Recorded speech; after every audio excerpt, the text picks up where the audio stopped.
Assalamualaikum warahmatullahi wabarakatuh.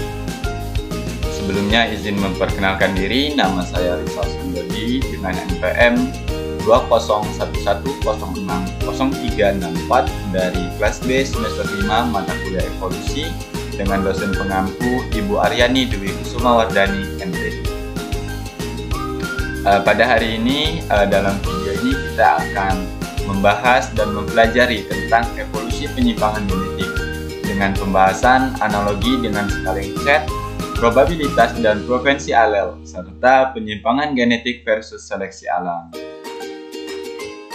Nah, pada pembahasan yang pertama, seleksi alam terjadi ketika beberapa varian dalam populasi mereproduksi varian lainnya, atau sebagai akibat karena lebih disesuaikan dengan lingkungan atau yang lebih cocok. Aspek yang dimaksud di dalam ranah ilmu genetika yaitu klasikal genetik, molekular genetik, dan population genetik. Dari sinilah lahir istilah neodarwinisme dalam neodarwinisme. Evolusi ini dideskripsikan sebagai perubahan frekuensi alel yang ada di dalam populasi di tempat atau waktu tertentu oleh sebab adanya evolutionary pause. Selanjutnya, proses pergeseran genetik ini dapat diilustrasikan dengan menggunakan 20 kaleng dalam toples, 20 kelereng di dalam toples untuk mewakili 20 organisme dalam suatu populasi. Pertimbangan kelereng dalam toples sebagai populasi awal. Hal ini bahkan memungkinkan bahwa dalam suatu generasi ada kelereng warna tertentu yang dipilih, yang berarti mereka tidak memiliki keturunan. Dalam contoh ini, jika tidak ada kelereng merah yang dipilih di dalam tabung yang mewakili generasi baru, berarti hanya memiliki keturunan biru. Ini ada gambar ilustrasi.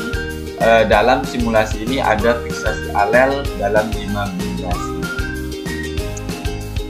Selanjutnya, ada probabilitas dan frekuensi alel.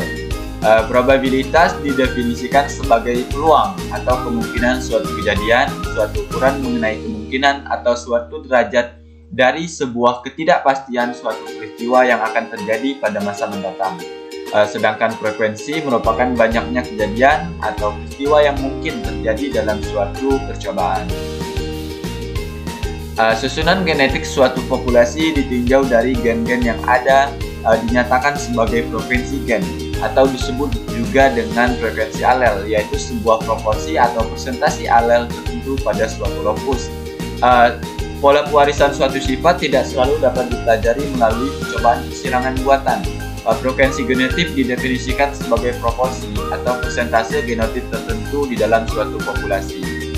Nah, frekuensi genotip ini dapat pula diartikan sebagai proporsi persentase individu di dalam suatu populasi yang tergolong ke dalam genotip tertentu. Selanjutnya, frekuensi genetik ini menggambarkan susunan genetik populasi tempat mereka berada.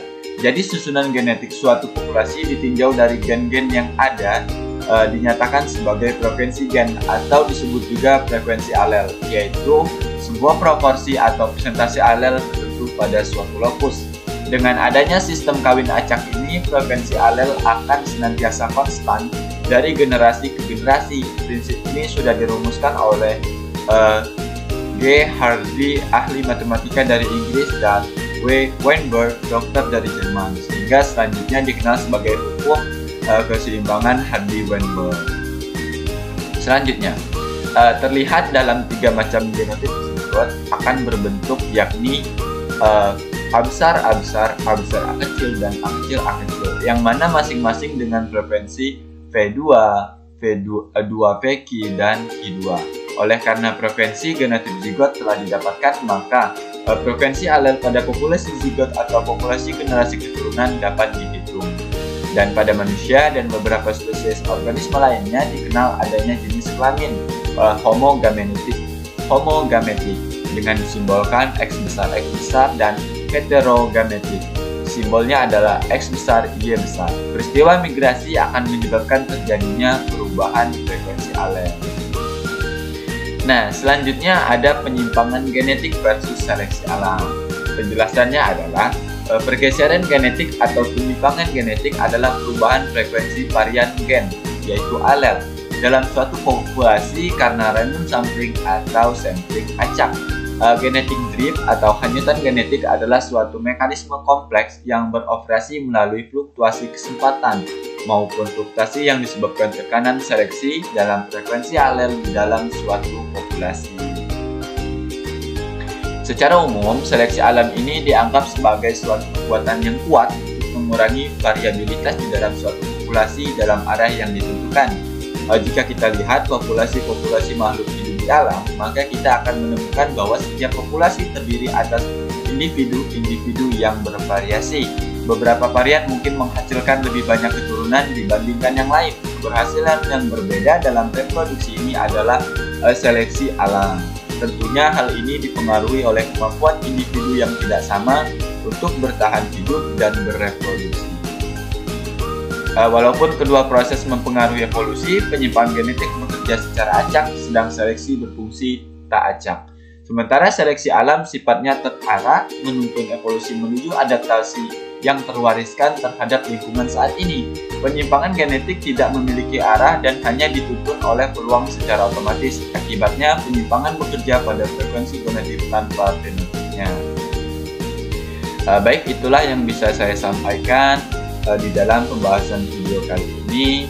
Mohon maaf bila masih terdapat banyak kekurangan maupun kesalahan.